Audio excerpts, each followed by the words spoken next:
আরে দাদার পাতে যে একদমই ভাত নেই, দেখতে পাচ্ছ না? ভাত আনো তাড়াতাড়ি। দাদা ভাত লাগবে? আনো।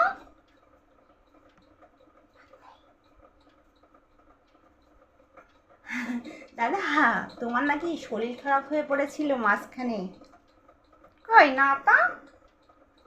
আমার তো হয়ে গেছিল শরীর খারাপ। ভাত এত খেতাম না, তার বলো না। এখন ডায়েট চলছে, এখন একটু সুস্থ আছি। পাশে অমিত কাকু, চিনতে কিনা জানি না, মারা গেল। ভাত বেশি খেত, গ্যাস অম্বল অ্যাসিডিটি এই তো চলছে আজকাল। কি আর বলবো। কি গো, আনছো না কেন? দাদা বসে আছে তো। লাগবে না।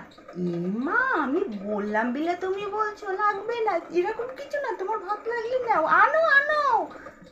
লাগবে না? আচ্ছা ছেড়ে দাও, আচ্ছা ছেড়ে দাও, দাদার আর ভাত লাগবে না।